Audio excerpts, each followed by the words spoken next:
Hi und herzlich willkommen zu einem neuen Video. Heute machen wir eine Linzer-Torte.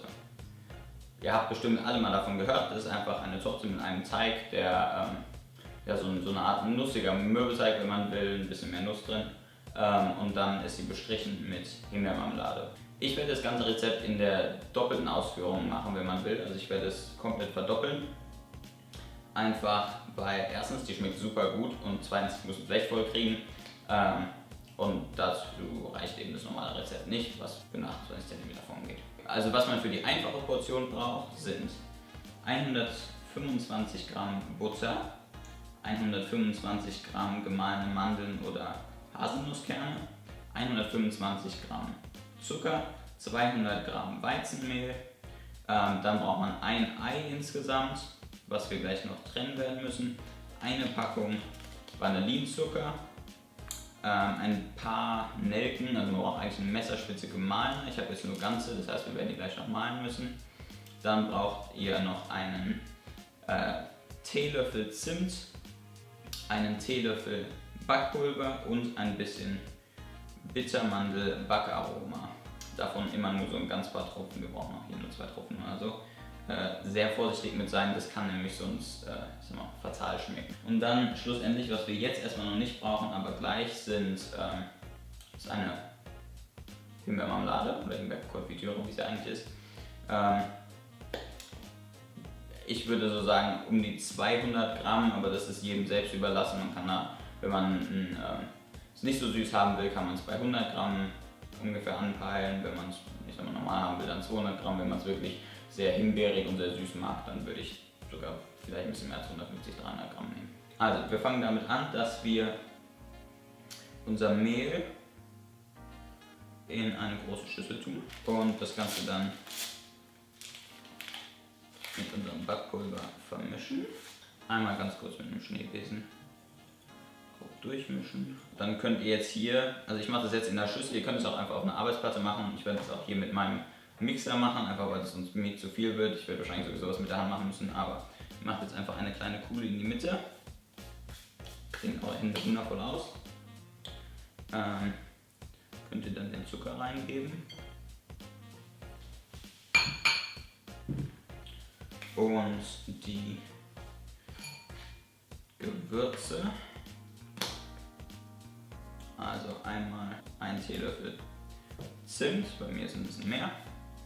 Dann brauchen wir jetzt noch also für die einfache Portion brauchen wir jetzt eine Messerspitze Nelken. Und tue das hier in meinen kleinen Mörser. So.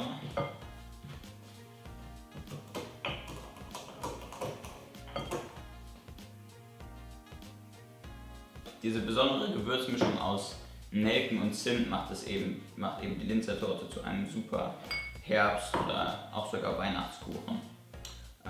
Genau, so. Jetzt braucht ihr ein Eiweiß und ein halbes Eigelb. Die andere Hälfte vom Eigelb nehmen wir einfach später, um es noch zu bestreichen. Also ich brauche logischerweise 2 Eiweiß und ein Eigelb. Also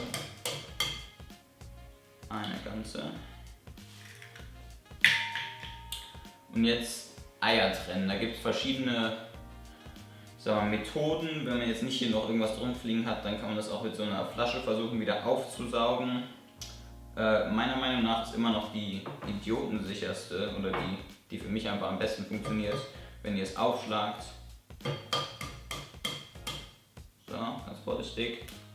Dann leicht öffnet, damit das Eiweiß rausfließt. Und dann einfach immer ganz vorsichtig hin und her, sodass nicht unser Eiweiß runterfällt. Unser Eigelb runterfällt. So, dann haben wir es jetzt. Kann ich hier reintun. Dabei ist halt wichtig, also ich sag mal so, wenn ihr es so stark aufschlagt, dass eben hier so ein Splitter von der Schale ins Eigelb reinkommt, dann zerfließt euch das Eigelb total. Das heißt, ihr müsst es wirklich super vorsichtig aufmachen, damit das Eigelb eben so zusammen bleibt und nicht in alle Richtungen. So, und jetzt kommt noch unser Bittermandelaroma dazu. Da, wie gesagt, ganz vorsichtig sein. Also umdreht, dann seht ihr das und da kommt erstmal nicht so viel raus. Man muss das wirklich mit Schwung machen und dann kommen immer gleich einige raus. Also ganz vorsichtig. So, das war jetzt auch schon genug. wenn wir jetzt hier alle unsere Gewürze drin haben, also ihr solltet jetzt nur noch eure Butter oder eure Margarine, eure Haselnuss- oder Mandelkerne und eure Himbeermarmelade, Himbeerkonfitüre übrig haben. So, dann können wir jetzt den Teig erstmal machen. Wenn ihr das also ihr könnt es natürlich, wenn ihr eine Küchenmaschine habt, könnt ihr es dann darin machen. Wenn ihr es mit einem Handmixer macht, würde ich euch empfehlen, diese Teigdinger, ich habe gerade den Namen vergessen, aber auf jeden Fall diese Teigdinger hier zu benutzen. Das, ich sag mal, simuliert einfach besser, wie das mit Händen ist. Oder ihr könnt es halt komplett mit den Händen machen. So, wenn euer Teig noch ein bisschen bröckelig ist und nicht so richtig zusammenkommt, das ist kein Problem. Tun wir einfach unsere Butter hier dazu.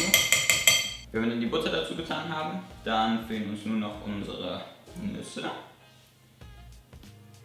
Und jetzt müssen wir das Ganze hier gut durchkneten. Ich muss mal gucken, ob das mein Handmixer schafft, sonst muss ich das auch noch mit den Händen machen. Okay, bei mir sieht der Teig jetzt so schon mal ganz gut aus. Der ist halt dadurch, dass man das mit diesem Ding hier macht, ist der immer noch in so Bröckelchen. Das heißt, was wir jetzt einfach machen müssen, ist den so ein bisschen zusammenzutun. So, und dann haben wir hier bei mir eine sehr große Kugel an Teig. Wenn der jetzt bei euch, bei mir bappt der jetzt nicht so, aber wenn der zu sehr klebt, also wenn da richtig noch die Butterstücke und sowas rauskommen, dann könnt ihr den einfach nochmal für eine halbe Stunde, 20 Minuten, irgendwie sowas, könnt ihr den einfach nochmal in den Kühlschrank tun. Unsere Linzer-Torte besteht ja aus einem Boden, der den meisten Teil einnimmt oder den meisten Teig wegnimmt und dann einen Teil, der oben drauf ist. Die klassische Linzer-Torte ist mit Streifen, die halt so und so gehen, also in so einem gestreiften Muster halt. Aber ihr könnt es natürlich auch mit einem möglichen anderen Muster machen. Dadurch, dass das hier jetzt eine Geburtstagstorte wird, kommt da einmal eine große Zahl in die Mitte und dann noch, ich glaube, ich mache irgendwie Herzchen oder sowas, mache ich außen drum. Das ist euch komplett selbst überlassen. Dadurch, dass ich jetzt die doppelte Menge an Teig habe, nehme ich eben hier ein Blech, was ich erstmal mit Backpapier auslegen werde. Übrigens ein kleiner Tipp, wenn euer Backpapier ganz leicht wegfliegt, dann könnt ihr auch einfach unten ein bisschen Öl oder irgendein Fett oder irgendwas eigentlich reintun und das dann so ein bisschen da drauflegen, das hält das dann nämlich unten. Jetzt wollen wir nicht alles von dem Teig hier ausrollen auf den Boden, das heißt wir trennen irgendwie, ich würde mal sagen so, ungefähr so, ungefähr ein Viertel trennen wir ab, legen wir zur Seite. So, und den Rest können wir jetzt ausrollen. Wenn wir jetzt den Boden fertig haben, bevor wir jetzt irgendwas anderes machen, also bevor wir jetzt hier die Himbeermarmelade drauf tun und das ganze Zeug oben drauf machen, heizen wir erstmal den Ofen vor, und zwar auf 180 Grad Umluft. Jetzt nehmen wir unsere Himbeermarmelade und mal gucken, ob die so rauskommt, ich glaube nicht. Also holen wir die so raus, verteilen die einmal, hoppala, jetzt kann die ganz raus. Okay, wenn ihr das dann alles schön verstreicht habt, dann können wir das jetzt erstmal zur Seite legen. Denn was wir jetzt machen ist, wir rollen den Rest unseres Teiges hier. Den rollen wir jetzt einmal aus.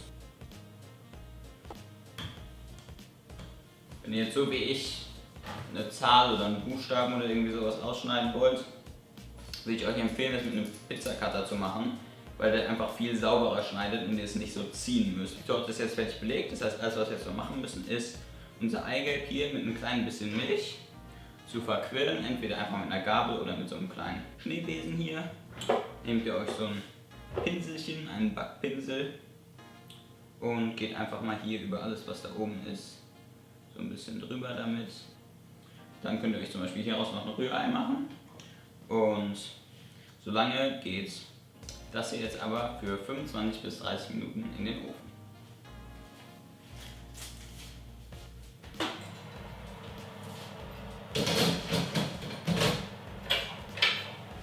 Und es ist jetzt knapp, ich glaube 23 Minuten später, also bei mir war es ein bisschen heißer eingestellt. Und mein Kuchen ist fertig. Beziehungsweise ist ja gar nicht mein Kuchen, deswegen kann ich ihn jetzt noch nicht anschneiden, aber ich kann euch aus Erfahrung sagen, dass dieser hier exzellent schmecken wird. Ich hoffe, euch hat das Video gefallen. Wenn ja, dann lasst doch einen Daumen nach oben da. Wenn ihr noch irgendwelche Fragen habt oder irgendwelche Anregungen habt, dann schreibt das einfach in die Kommentare. Und wir sehen uns in einer Woche. Tja, kann mir noch kein Stück mitnehmen.